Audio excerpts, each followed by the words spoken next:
committed offenses that carry a capital offense like death penalty or life imprisonment, and also offenses against children.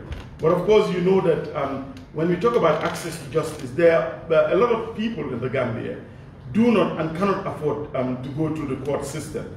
So we are also recommending that the state should come up with legislation so that they can kickstart the process of having a minimum wage, so that there will be a means and merit test, so that legal aid will be available not only in those two instances, but also other criminal matters and even civil matters. So this, you will find out that the report that was presented, or that the report that we published and also submitted to the National Assembly, came up with all these recommendations. Issues relating to freedom of speech and the media. Repeal, we have requested that the state should repeal section 51, 54 of the Criminal Code, to also popularize the Access to Information Act and enforce its provision. Also enforce the UN Action Plan for the safety of journalists. We looked at the right to vote and participate in public office. We came from two major elections, the presidential election. The National Human Rights Commission did a thorough monitoring from the registration process, the nomination process, the campaign period, the voting period of both the presidential and parliamentary, and we even came up with a compendium with recommendations directed to the various stakeholders, that is the IEC, the state, political parties, civil society, and many others. So this is also what we did, because as you know, the right to vote and participate in public office, it's a fundamental right. Elections, free and fair elections, legitimizes those who govern us, and it's important, therefore, that we get it right. We will, in the report, you'll also we reported on issues relating to discrimination. Our constitution talks about the section 33, freedom from discrimination. We have conducted studies during this period. A lot of you, if you have been following, you know that the caste system in this country, which is prevalent in the URR area and also in areas of North Bank, has become problematic. Not only did the National Human Rights Commission set up a task force, but we also commissioned a study to look into the caste system in these areas, and we hope that these studies, which is published, will assist the government in coming up with concrete policies with a view of eradicating the caste system in this country.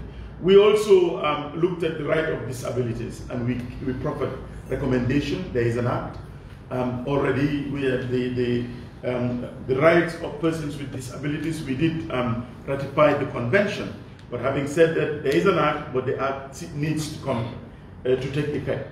Rights of women, rights of older person, the rights of the child, trafficking in persons, right to a healthy and clean environment, economic, social, and cultural rights, and of course, the report talked about enforcement of the recommendations of the TRRC, which of course, this is a 2021 report, but as we all know, 2 days ago, that those recommendations have now been overtaken by the white paper. So, but we will briefly look at that when we discuss the white paper.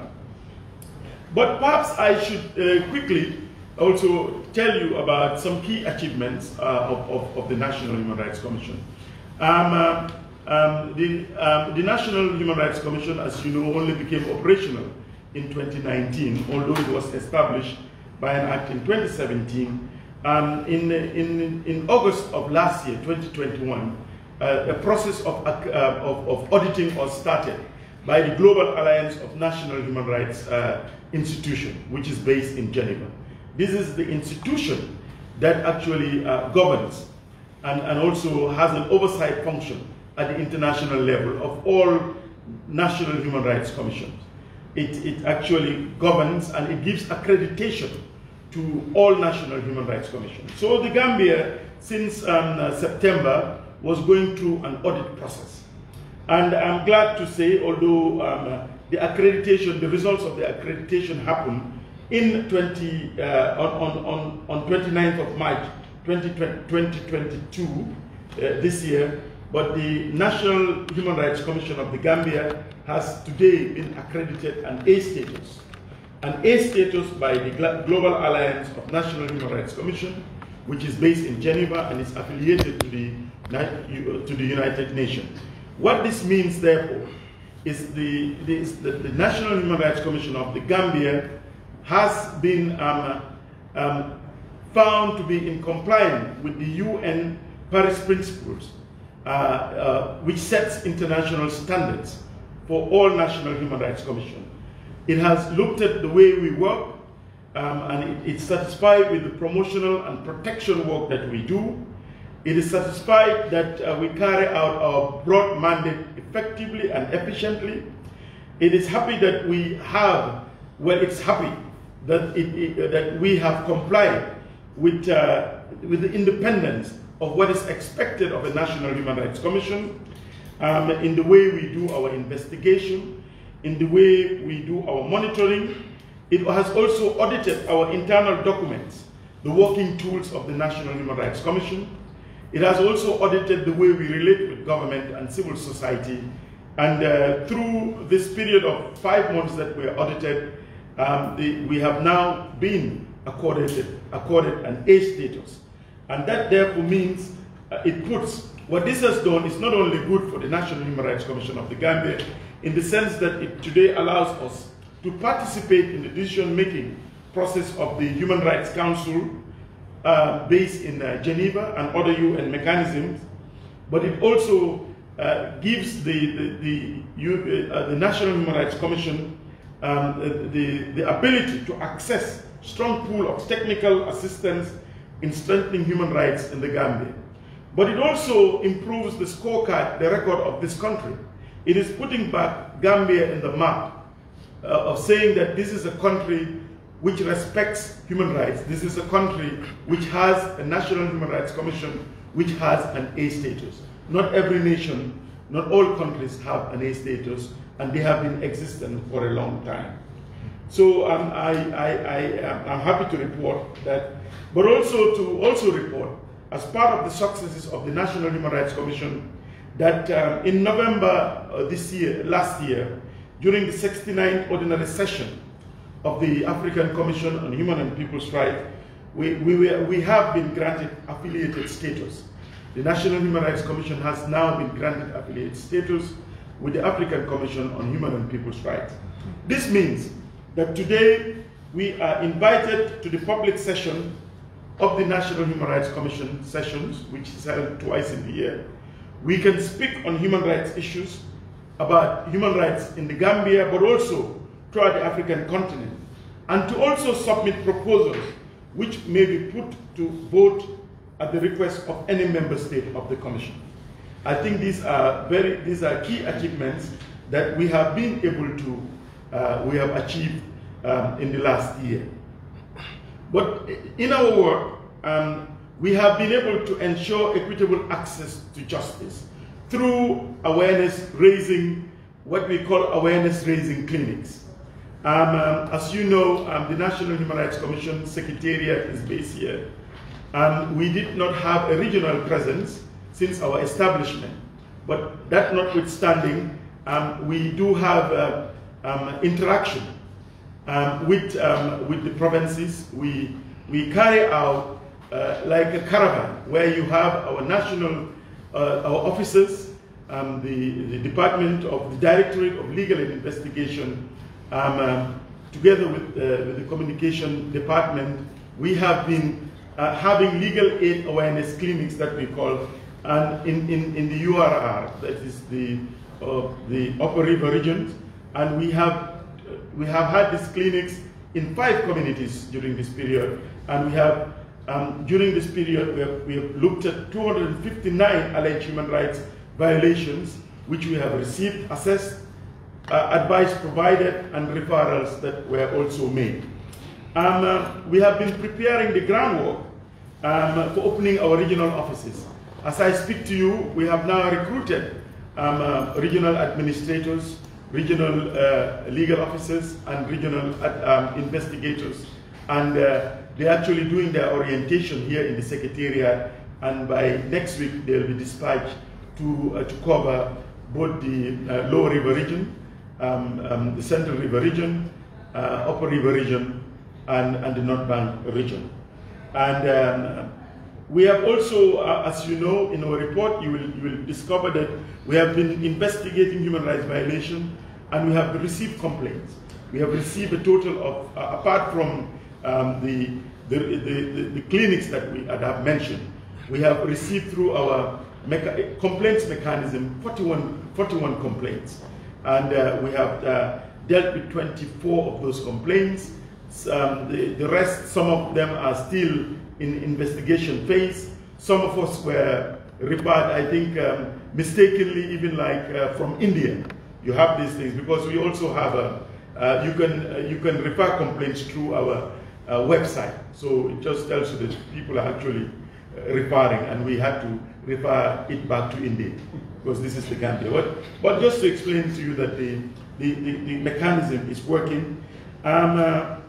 We are building a culture and capacitating rule of law institutions. We've been working closely with the police, also drug law enforcement agency, the prison services, immigration services. We've been also conducting training of trainers for the code of conduct that we assisted the police to develop in 2020. We have been working on that document so that they can be effectively utilized. Just suffices to say that a lot of the complaints that we still receive relate to heavy-handedness of the security sector service, especially PIU. So a lot of work still needs to be done to build their capacity and to streamline human rights in their day-to-day work. We have I've mentioned the monitoring of the presidential and parliamentary elections, and we came up with a compendium of our findings. The monitoring of detention facilities, this is what we do and we continue to do. It's one of our key mandates to make sure that the detention facilities, to start with, that we do not have people who are languishing there, who should not be there, and that there should be due process, and that people are kept in humane condition. Nurturing of human rights culture through education, it's one of the things that we do, and we collaborate with the University of the Gambia. Every year, for the last 2 years, we've been running the 𝒂𝒄𝒄𝒏 moot court competition, and with the Faculty of Law. And every year we conduct, together with the university, there is a moot court competition, and the thematic, the topic that we usually choose is something that relates to fundamental rights and freedom pertinent to the country. And the winners are given internship here. And those who won the 10th of December, apart from giving them a cash prize, we also allow them to have an internship here. But also, what is important is that we are looking at our strategic objective. It is important that human rights education is also streamlined in our schools. So recently we conducted a study to, working in collaboration with the education, with the Ministry of Education, to look at review of the basic and tertiary institution, their curriculum, to see ways in which we can integrate human rights in their curriculum. So this is also something that we do, because it's important that if you're going to build a culture of human rights, we have to start at an early stage, so that those who are going to govern us tomorrow will have that culture in them. So this is what we have also engaged in the last year. Fighting the caste-based and descent-based discrimination, I have mentioned that. If you have been following, especially those of you in the media, you know that there were clashes in URI relating to caste-based, resulting in arson, death, among other things.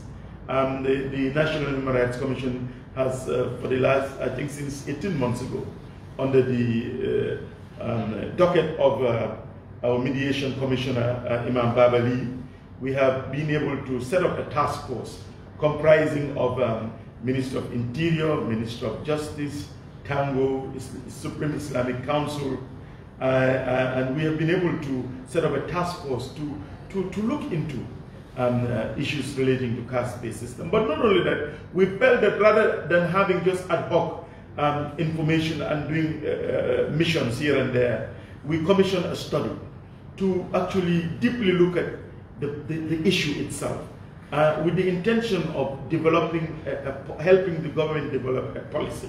So our research will be out, and is out already, but it will be published widely.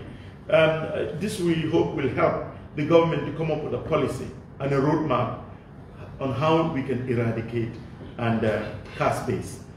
Changing attitudes is difficult, but we have to do something. And this is just one of the key things. Our activity report, if you look at it, it covers many of the things that we have done. I can't talk about all of it right now here. But generally, I think having scanned the environment, since we are the institution that has been given that mandate to report back, what did we find generally? I would say that as an institution, we have observed that the civic space has been open and that civil society organizations have been very active and taking part in the governance discourse of this country. That has happened. It is not perfect, but you just have to look at the newspapers. You have to attend workshops, go to places, and people are talking. The civic space has actually opened up. And I think we have to also commend the government, but that notwithstanding, we also need to be vigilant. But it is something that we yearn for as a country, and it is happening. The civic space has opened up, and we will make sure that it will continue to open. There has been, and just to prove that, there has been a proliferation of media houses, radio and TV stations. I sat here and I'm asking, which is that TV, which is that radio? This didn't happen in the Gambia. If you look at the span of 5 years, what has happened? We have this. And people are expressing their views without fear of being arrested, detained, and made to disappear. We know, I do not need to go give you context. We all have the context, and the TRRC report has given us context as to where we're coming from. And there has been a steep decline in arbitrary arrest and detention of people and enforced disappearances. There has been. I'm not saying that people have not been arbitrarily arrested, but there has been a steep decline, and people are complaining. They are complaining. Complaints are being lodged here. People are actually they're taking the IGP to task, and results are manifesting themselves. So this also we have observed during this period. The fear factor and the midnight knock from agents of government has actually almost disappeared as well. Let us be honest.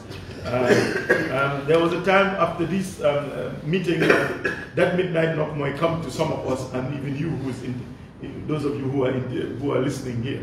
So these are some gains that we have made, and we need to recognize them, and we need to consolidate these gains. I'm not saying that we should rest on our laurels. We have to move on, but let us also appreciate the fact that these things have happened. That notwithstanding, we have challenges. We need one of the challenges as an institution that we have observed. It is our job to do the mapping, to do the scanning, and give you evidence-based reporting, but also our impressions. There is still need for increased understanding and the significance and importance of respecting human rights and adhering to due process by both the duty bearers and the right holders. And we therefore need to continue the conversation. We need to continue the conversation. The state must still understand, there is still gap, that it is their primary obligation and duty to respect, protect, and fulfill. They must create the enabling environment for all of us to live in peace and harmony. And it needs to sink in to all the arms of government. They should not see civil society as enemies. They should not see the National Human Rights Commission as an irritant. There was a reason why it was set up. And we have to have our conversation. Because at the end of the day, really, what are we trying to do? The revelations of the TRRC tells us what happens when we do not respect our fundamental rights and freedom.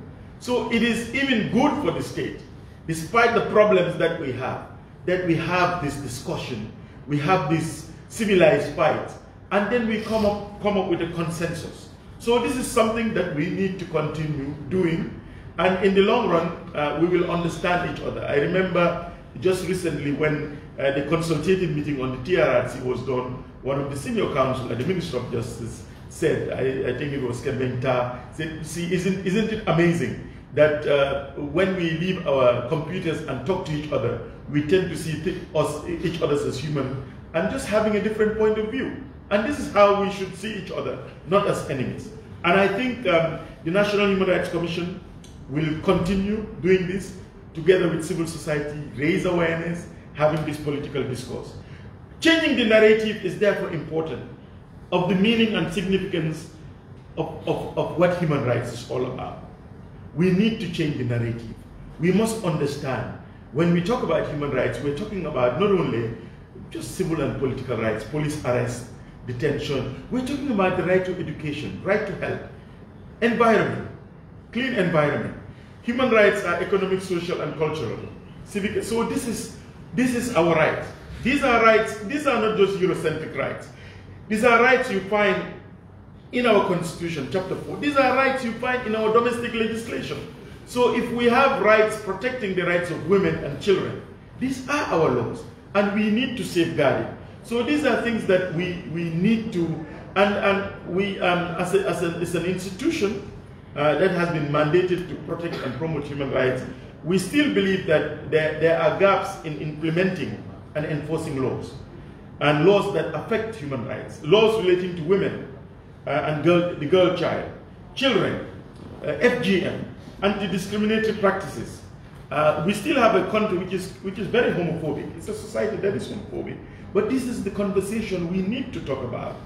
And we just don't need to have plethora of laws. Yes, there are gaps in our laws, but today we have a lot of laws, but we are not enforcing these laws relating to trafficking, women's rights, sexual assault, rape on women. We have carried out studies on sexual harassment in the workplace. We need to build the capacity and change the orientation of our law enforcement society. There is a lot of work that needs to be done. And with you, the press, civil society, we will get there. Human rights, as I keep on saying, is work in progress. But it is important that if we're going to create a better society where we all live together, where the never again means something, we have to work together. Curbing hate speech. What we also scanning the hate environment, and especially going through the process of the election period and looking at social media, there is a lot of hate speech, incitement to violence. And it's interesting that sometimes it's coming from very interesting areas. We have some opinion leaders, some religious leaders. I'm sure all of you must have had with the of WhatsApp, and some religious leaders, opinion leaders, and even political parties, leaders making certain statements.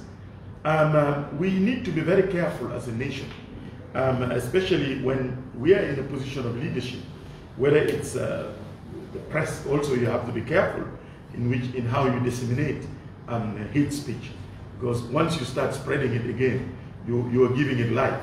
But there's a lot of work. You will discover that we are still a society which is intolerant. We need to work together. We must understand that we're a country of all tribes, of all religions, whether we like it or not. We all have equal rights in this country. And I think this is the driving force. We must understand that.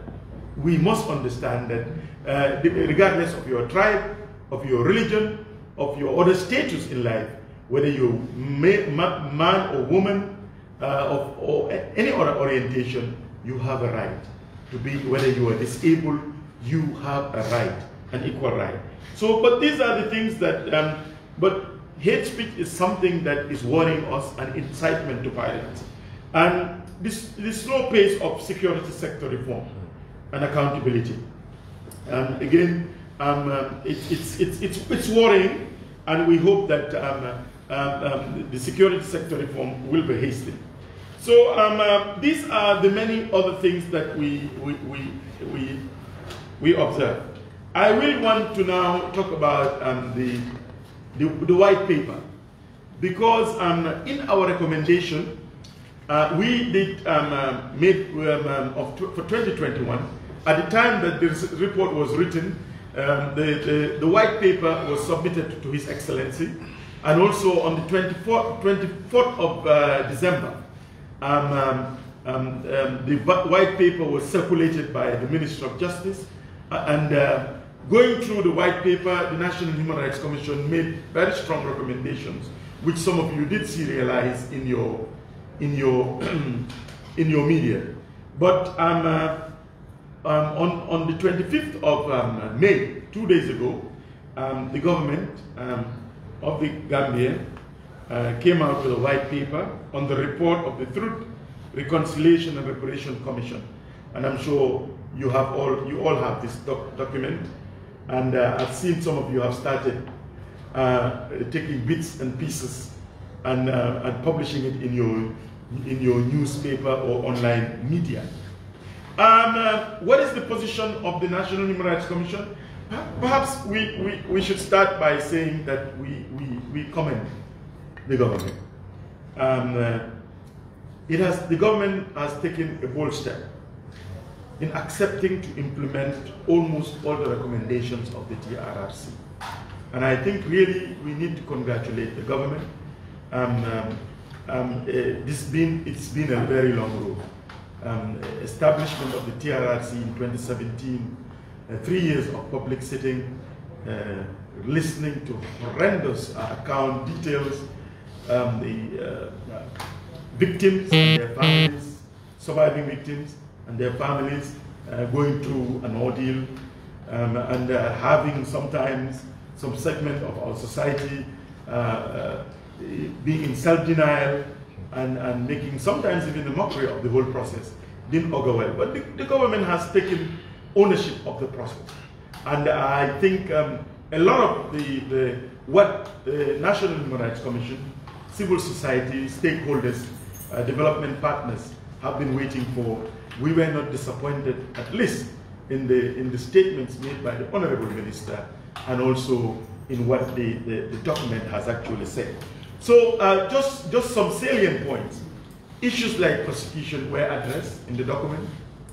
Banning those whose adverse findings have been made against them from holding public office has been addressed. Issue of reparation and also compensation were also mentioned by the Honorable Minister. Memorialization and renaming of Arch 2022 to the Never Again Arch was also mentioned. And yes, there were some issues that the government said that they rejected, for example, the issue of mercenary judges. They also rejected amnesty proposal of Sana Sabali, which I think a lot of people agree with that one. And there is the conversation around the issue of Osman Sow, and I'm sure I'm just trying to preempt some of you. The conversation is there. A strategy for prosecuting jamming to be worked out. I think it's very clear. They said they will work out on a strategy, but jamming will be prosecuted. And the government will make sure that reparation and also compensation are paid, and that an independent body will be set up for the assessment and to handle funds to make such payments. Those banned from public holding offices, the government actually did say that the process will start immediately. And I think I had somebody who is here today, this morning, saying that they have started taking the government to task. I heard Mr. Flex dance today on Coffee Time, saying that by Monday he will start monitoring the implementation of the recommendation. But anyway, the government has agreed that that will be done immediately. The government's proposal of granting amnesty to some people, again, issues of prosecution will be complex, and the government may have to engage in plea bargaining. As you know, just the evidence at the TRRC will not be sufficient for prosecution. The government will have to do its own investigation and plea bargaining. The setting up of a special prosecutor for prosecution crimes recommended by the TRRC to be investigated. So these are all issues that were mentioned, which I think a lot of stakeholders have agreed with the government. But my concluding remarks is that, and this is for all Gambians, that we all have a stake in this country called the Gambia, and being that case, we must learn to live together in peace and harmony despite our differences. And we have to respect each other's fundamental rights. Those who govern us have a duty to respect, protect, and fulfill. But also, as Gambians and everybody living within this jurisdiction must also know that we have to abide by the rule of law. And we should not also take the law in our own hands. If we are aggrieved, let us use the processes that are available. That notwithstanding true, we must also have confidence in those systems. They must work. We must have a judiciary that is impartial, that works. We must have a National Human Rights Commission that works, and the tribunals must work, and ADR system that work. But we must know that we have to respect each other's rights, regardless of our tribe, religion, political affiliation, or other status. And let us therefore make the never again mantra of the TRRC a reality. So again, we thank you for attending this quarter's press briefing. Thank you very much.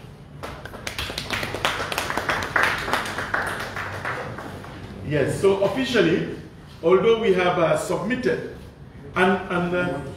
yes, you want us to stand. And some of you have already, I have sent online copies. We have submitted it to the National Assembly, which the law says we should. It has been gazetted, and copies are available. We've distributed online, but we are like publicly, officially launching it today. These are the reports, the State of Human Rights report. It gives you detail of what we found out during the period of 2021, and the recommendations that we have made to the government, to the executive, to other branches. Matilda, no, they want you to come close.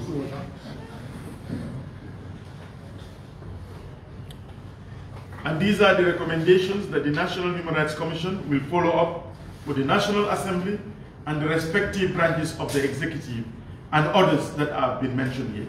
This will give you a detailed report of our activities and how we went about. This actually feeds into this. It was through these activities that we were able to come up with this report. So again, thank you so much for coming. Thank you. Thank you, Honorable Chair, for taking us through all the key issues in the report and also the white paper.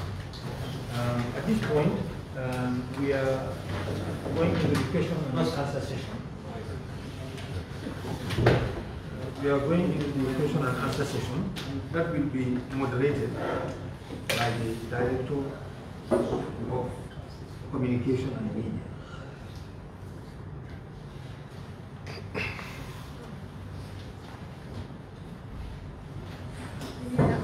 Yeah, you are.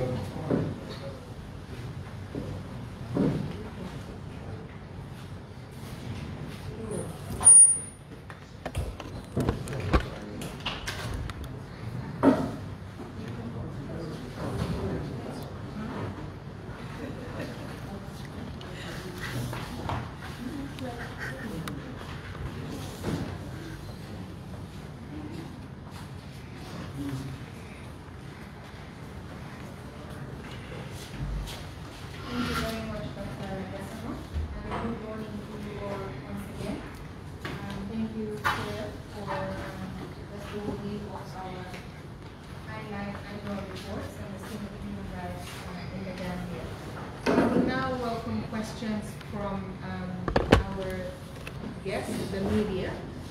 You can ask any question. Please introduce yourself as you do and which media house you represent. Thank you. Yes, sir. Good morning. My name is Usman Imran from 𝒂𝒄𝒄𝒏𝒆𝒍 station.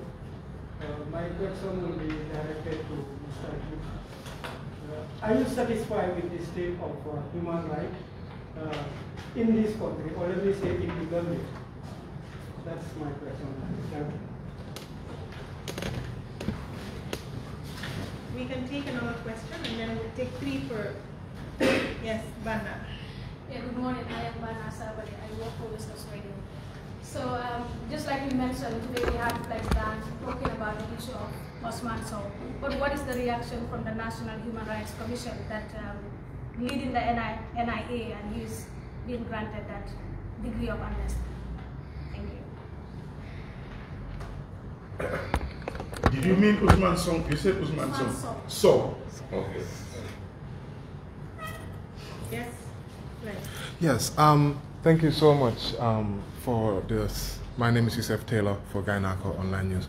We appreciate all the effort of the National Human Rights Commission. I just wanted a little bit of clarity with regards to compensation that the security forces have paid institutions that you are overseeing, oversight in a way. Because I know that you talked about the Drug Law Enforcement Agency. They paid an amount. What's the other compensation so far? Probably if you can give us how much compensation have the different security officers made? If possible, if you could give us that information. We'll take the first Yes. question. Okay. Quickly, I think very loud voice. So, all right. Am I satisfied with the state of human rights in the country? You will discover that I have explained some successes during this period. The opening of the civic space, the steep decline in arbitrary arrest, detention. We didn't have any extrajudicial killing during this period of our report. And there were no reported enforced disappearances. The proliferation of the media. And yes, am I satisfied? There has been a marked improvement. Is it perfect? Never. And these things are never perfect anyway. That's why we have to always be vigilant to make sure that human rights is respected and protected. So it's work in progress, but there has been marked improvement. And we have to accept that. Things have improved. Things have improved. Usman Sow amnesty, well, okay. I'm tempted to say I refer you to what the Honorable Minister has said. Well, what the Honorable Minister was asked that question, why? And what he said was the period, the jurisdiction for investigating matters of human rights violation was between July 22nd July 1994 to January of 2017, and he said that the alleged accusation of Sow, the head of NIA, Usman Sow, fell outside that period, and because of that, the TRRC should not have made a recommendation. That's what he said. Technically, for example, the National Human Rights Commission could not even investigate violations that happened during that period. So we did not, unless they were continuing. But I also didn't hear him say that they will not investigate those allegations of alleged tampering. So I think the question that should be asked now, yes, okay, fine. Based on technicality, he does not fall because the accusation fell outside that period. But whether the government has will initiate investigating processes to look at the alleged tampering. So that is what we are saying as an institution for now. But we are also looking at it. So the other issue is that when we hear complaints of human rights violation, they don't all result in compensation. This is another thing that I want you to know. Some of the, when we receive complaints, sometimes we actually, even building the capacity of the police, doing certain trainings, among other things, is something that we recommend. Occasionally, when we look at things, for example, in the case of the Drug Law Enforcement Agency, the commission sitting felt that in this particular case, if you see the report, there are recommendations on so many other things. And sometimes it is felt, looking at the totality of what happened, that compensation ought to be given. So compensation is recommended on the need-to-need basis and depending on the facts of a particular case.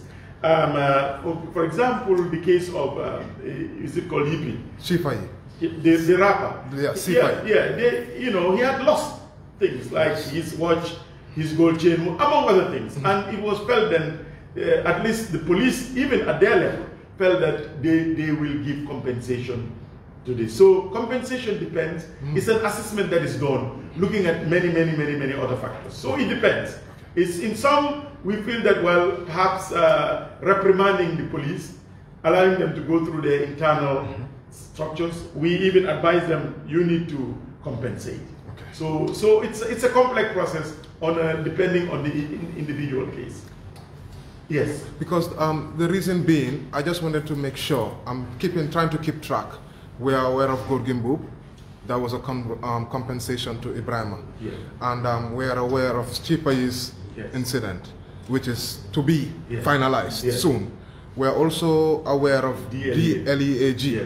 My question now, what others? That's we want to make sure we are not losing track of those that have been. Perhaps I should also mention something in our complaints procedure and mechanism.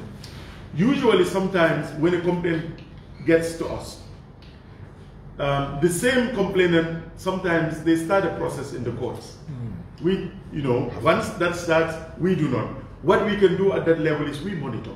Sometimes the complainant themselves will lodge a complaint because the police have a human rights complaint mechanism. If they're looking into it, what we also do is we allow them to. And like in the case of 𝒕𝒉𝒂𝒏, and then we follow. There's a string of them that we are following even at the level of the army. The KMC guy who was assaulted by members of the GAP and also 𝒂𝒄𝒏.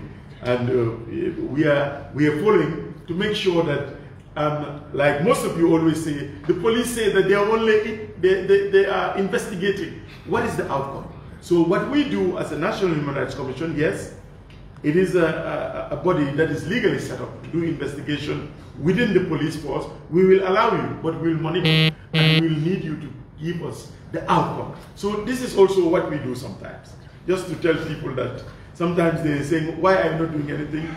We are doing something, but our rules of procedure is such that when the matter is already before a properly constituted body, we observe, we monitor, and we allow them to finish. So these are many processes that we actually take, but people must understand the process itself. So it's only those three, if you can just confirm so far. So far, but having said that, I don't directly deal with the files, as I said. Okay. I will always have to refer to the Directorate of Legal and Investigation to get, because what you are asking is specific monetary compensation. Yes. I told you that, for example, 41 complaints, and I think 24 were resolved. Yes. But for monitoring, I have to go down and liaise with the Directorate of Legal and see whether other monetary compensations were made. Okay, so we have one question from the lady, and then I'll take. Yes, my name is Patience from Ghana.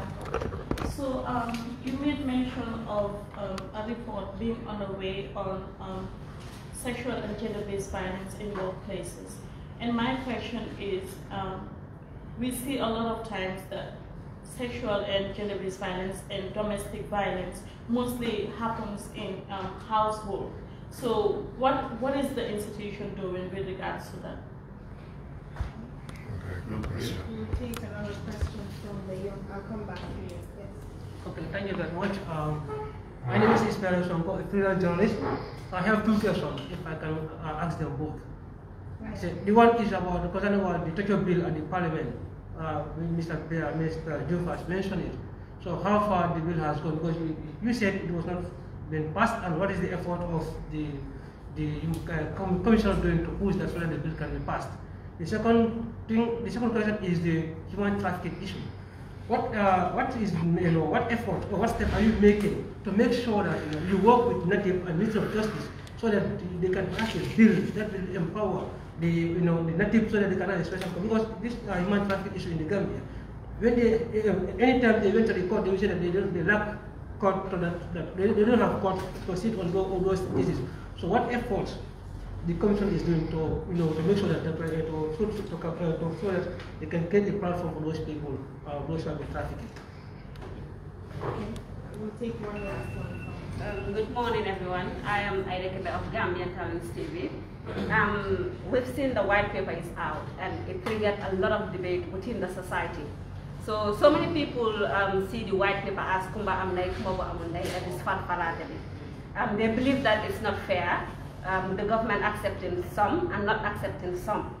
So this is bringing a lot of confusion among society members. So what is your take on that? Do you believe that it's Kumbabu Amday or Kumbabu Amday, or do you believe that it's just? So okay, maybe I will start with scanning.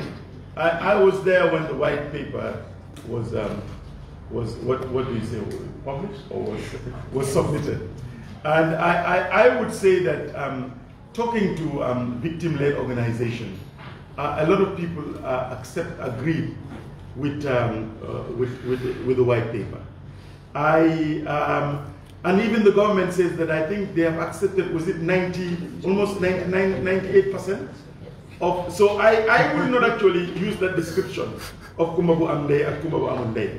I think there are only one or two, and if you listen to what people are saying, at least we have not got to the implementation stage yet. But at least based on what the government has accepted, I think the government has accepted most of the recommendation, except maybe one or two. And they also try to give explanation as to why. So I do not, we as the National Human Rights Commission, perusing through the document, we do not accept that at this stage. In fact, we congratulate the government. A lot of people were surprised. They really felt that the government was not going to be bold enough to take the strides it has taken. So I think it will be unfair right now to say that. I don't think there's justification. Yeah, issue of trafficking is a problem, and as you know that Native is still at tier 2. Who asked the question now is ignoring. I'm hiding it. And if you look at our report, we have made recommendations and we are following it up. Some of the things that you have raised, we agree with. To start with, we feel that Native is not properly needs to be more capacitated and resourced so that they will be able to do their work effectively. And you will find that the report actually highlighted that. The issue of trafficking is something that is serious, and also there need to be prosecution. Again, we've mentioned that. I think prosecutions have been done, but many minimal. I think there's 1 or 2 convictions in Birkama. There's a case, but just to agree with you that we need, and we are going to follow up with the Ministry of Justice and also and NATIC, which is the agency. And sometime last year, we even assisted the government in doing interviews for, I think, the girls from Lebanon. Yes. And we came up with a report. We are also concerned that those middlemen that the government needs to be, they really need to do a thorough investigation. We do not prosecute. We don't have prosecutorial powers. But we have discovered, but you know, trafficking is also very complex. That even when you talk to the victims, sometimes they don't even want to give you the full facts. So these are also complexities. But the government should be proactive in conducting investigation and giving NATIC the support that it needs so that we can tackle this. So we are kind of agreeing with you. The issue of the torture bill, last year we were hoping that the bill it's ready, it's been cleaned up. But of course, you know, last year was election year. And I think there was a particular period last year that everybody was only looking at elections, and a lot of bills didn't pass. The National Human Rights Commission, just to answer your question, it's in our purview here to push and make sure that like the torture bill will be enacted into law. We are going to push. Sexual and gender-based violence is, again, a big issue. I've mentioned that we still have we have a plethora of laws. The Women's Act, it's there. You have, FDM is even criminalized, among many other things. But we are the first to accept that even the prosecution and successful prosecution of alleged violators, criminals, is not happening. A holistic approach needs to be taken. And here we need, working together with the Ministry of Justice, which has the power to prosecute, working together with the Ministry of Gender, but importantly also civil society groups. Today we have very strong civil society groups who advocate the rights of women, including issues relating to sexual and gender violence, Female Lawyers Association, you have the WAVE, you have the Pancanta and others, working together and also reorienting and building the capacity of even police investigators. It's very important. These things don't happen in a vacuum. You live in a society where when a woman even complains, they don't even want to complain because the blame comes back to you. But we agree with you, and it's an issue that the National Human Rights Commission is going to take up with the actors to make sure that something concrete is done. So I think these were the main issues that were raised during that group of questioning. We have another line of questioning, and then yes, go ahead. Thank you. This is your annual report, so I know you will talk to us because there's a lot to talk about. I just wanted to question your approach on the TRRC monitoring. Will you be following the TRRC recommendations, whether that is being implemented, or will you be specifically looking at the government white paper? Because there they have not accepted some, and in a lot of the recommendations they say noted. Yeah? Some of them they say accepted. Some of them they even say partially accepted. So it's clear that it is more than 2 recommendations that have been rejected by the government. My question, the approach, will you be following the TRRC recommendations, or will you focus your attention on the white paper more? Which will it be for you? Then secondly, on this case of 𝒂𝒄𝒄𝒏, certainly the TRRC, they went outside their mandate. One can argue. But within the TRRC Act, Section 36 is very clear. $1 million could be fined, and he could face jail time of up to 3 years plus, and possibly even both. Is the government not sending the wrong message? That anybody can tamper, interfere with the evidence of the TRRC, and your institution is going to be the custodian of all these records. What's your response to that, sir? Okay, you have a triple barrel question. Okay, let me start with the approach. Yes, sir. When we are going to monitor, naturally, when we develop our monitoring framework, which we have started, develop a strategy, it will be the white paper. Okay. The white paper. Okay. The white paper. But the National Human Rights Commission has an overarching monitoring processes. We will not necessarily, and we will not, that doesn't mean we cannot engage the government on other issues if we feel that it should come to the fore. But if you're having a monitoring process, you must monitor something that they say that they're going to implement. You see the issue. Okay. So obviously, the framework for the monitoring that we are going to set in motion will be this. Okay. Because this is what we're going to, the state against. We're going to take it. We're going to take prosecution of In the year, how many? They said they're going to prosecute 50.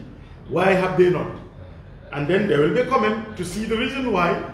Maybe there is no sufficient evidence. And maybe people should also know, just because the government has even accepted, maybe I should say this, there could be disappointment because when it comes to investigation, remember the minister said that they will set up a special prosecutor. Once you start investigating, or even though they've agreed that they will prosecute some, they will prosecute these people. What is that if there is insufficient evidence? I'm just trying to explain. But these are things in our monitoring plan we will have to explain. And a court of law is different from a setting or a quasi-judicial body or even a commission. So that is one thing. I have also seen the noted. A lot of the noted are also relating to possibility of plea bargaining, where it comes to amnesty or they're saying, because I think they have discovered that perhaps here the only person who witnessed this is Mr. X or Mr. Y. We may have to have a plea bargaining. Again, I'm just giving some, you know, a lot of things, the complexities are many, especially when it comes to prosecution.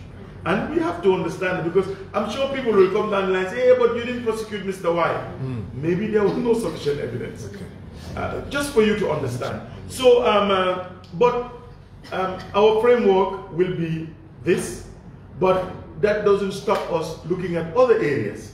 And perhaps even areas we felt were probably even left out by the TRRC. You can tell the government, perhaps you should look at A, B, C, D, E. The partially accepted. I've also noted, but I noted that mainly in the, also in the area of Sonko. The former. Exactly. You see, I've done a bit of reading. Yes. So, in that case, I think it appears that what is being said is that, well, this is a finding, but during that process of hearing, he also proffered alternative views. So, partially, okay, we'll remove him from public office, but that notwithstanding, perhaps we will not ban him yet until we look at the veracity of what is there. This is the way I was looking at some of it. I've not read the whole document, but I've seen that whenever they say noted is to do with possible plea bargaining, partially accepted, where somebody has proffered alternative excuses or whatever. The case of 𝒂𝒐𝒏, you read it, yes, and it has yes. Now I It's okay. And I'm sure it's nothing to do with NIA or something. No. They didn't switch off our lights.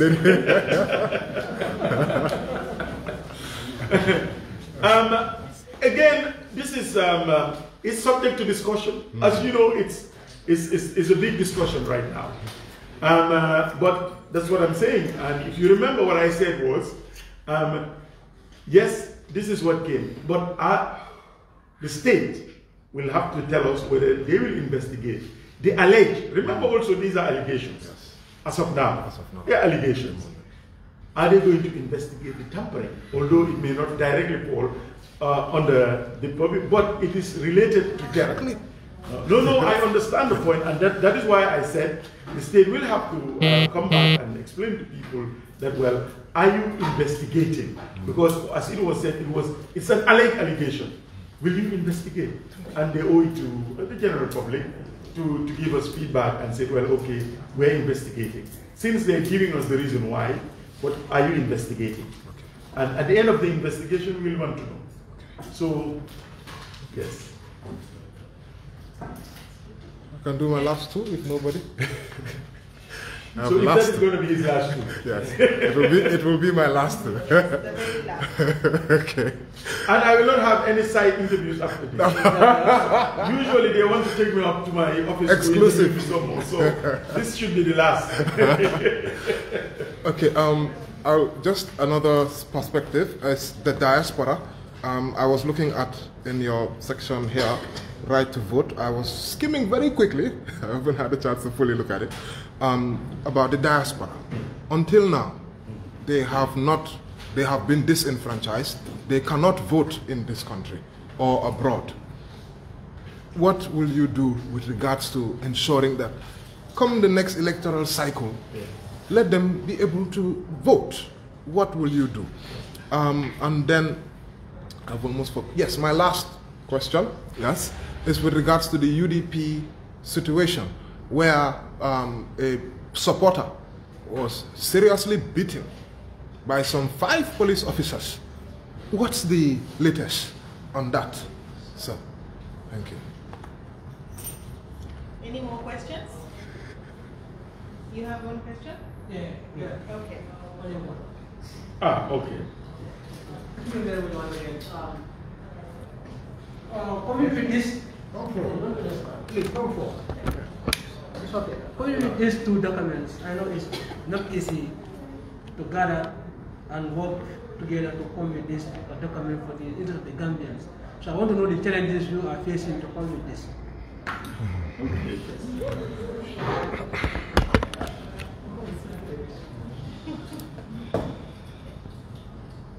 Okay.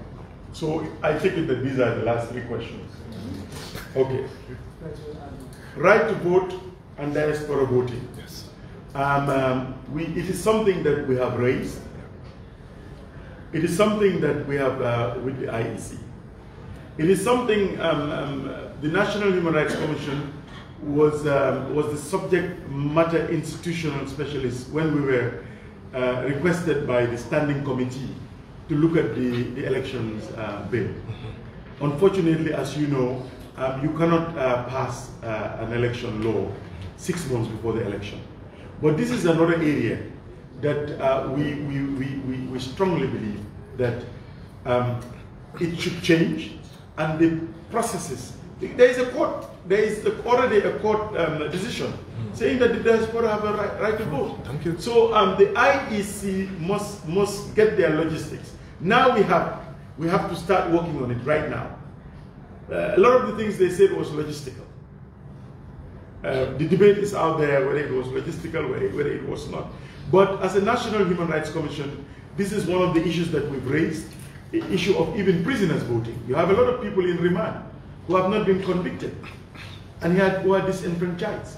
We even raised the issue of even convicted prisoners like Ghana, where the actual ballot boxes were taken to the prisons for them to vote. So diaspora voting is one of the things that is dear to us, and we will push for it to happen. And we will be having many sessions with the National Assembly. And we also have our wish list, since they are the only institution that has an oversight jurisdiction over us. And these are one of the things that we're going to push, so that these laws will be in place. So, so I just agree with you. The diaspora have said that they are Gambians and they send a lot of money to this country. So they must have. And we can. I know the electoral system that we also currently have has its own problems, where we go around with drums all over the place. You know, I'm sure it's difficult to put these drums in planes from one state to the other in America. But anyway, I'm not holding brick for the IEC, but there are many other issues that we need to sort out. But we can look at how other countries do it, and you know, and yeah. The other one was the UDP situation. Yes. You talked about the incident. Yes. In which Ibrahim, actually is also called Ibrahim Chat. Okay, yes, Chat, yes. Was beaten up. Beaten up. Yes, and the complaint was lodged here. Yes. The complaint was lodged here, and if you remember, we are one of the first to write to the office of the IGP straight away, condemning the action. What also quickly happened, when we engaged the office of the IGP, they started the investigation, their human rights unit. They are currently doing the investigation right now. Okay. We've opened the file. We said there is no need for duplicity of investigation. We are going to monitor to find out. So this is where we are. We've opened the file, but also the complaint was made, and the office of the IGP Human Rights Complaint is dealing with the matter right now. But just to tell you that, notwithstanding, our rules of procedure is such that if there is a properly constituted body that is already looking into the matter, we wait. So we are monitoring the situation. But another thing that we also advise complainants so that people will know that sometimes we believe that they can even seek redress in the courts. So this is something that is also open to them, where they feel that the damages that they're seeking will be adequately given by the court. We can also advise you to do that. So just to explain to you, yes, the file is here, we've interviewed him, we have the medical records, but also they went to the police and the police have started their investigation. Just like the case of the rapper, yes, who the police started, but he was also brought here and we are monitoring, and as you know, the police have now concluded the matter. They've confined to barracks those allegedly, well, not allegedly, they've accepted now that these are the people who assaulted him, and they're also going to provide $45,000 compensation. So this is the process. Thank you. Thank you. Just to let you know, to add to that, that most Gambians are poor, struggling to every day.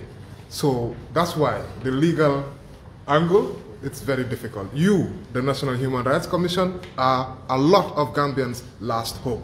And just to thank you for what you've been doing with that regard, to help hopefully understand. That's why they can't go to the courts. Yes. And we understand, but it also put a lot of pressure on us. We have also our human resource limitation and also financial limitation, although now we're opening offices in the rural areas. But that said, you will discover also in our report, we have requested that this government should give more funding to the Agency for Legal Aid. Because, and this is, you cannot talk about access to justice when people are poor and the courts are just there and they don't even know how to access the courts. Lawyers are expensive. The filing fees are expensive. You will see that in our report, we have recommended that even for human rights violation, they should waive the fees. But not only that, so that the legal aid agency should not only deal with matters where involving, where legal aid is only given in cases where it's only children and those charged with capital offense, but means and merits tests. You know, where and this is what happens in other countries. You come in, what's your salary? 500 a month. They do a means and a basic merits test, and then you're given a lawyer. And this is, if you look at the report, this is what we are pushing the government to come up with. So because legal aid is key, because Gambians are relatively poor, and we cannot happily sit down and say that we have access to justice. Otherwise, you are saying that we have hotels. Yeah, but you need to pay to get into a hotel. So yes, but it's a point that we are taking, and we understand why people come to us, and perhaps also there is the confidence that they have in the institution. Thank you. Thank you very much. Thank you so much. We have come to the end of the press conference. I have the great pleasure to convey a profound gratitude and sincere appreciation to your attendance. And we look forward to seeing you in our next quarterly press conference. Thank you so much. Thank you very much. Thank you. Thank you.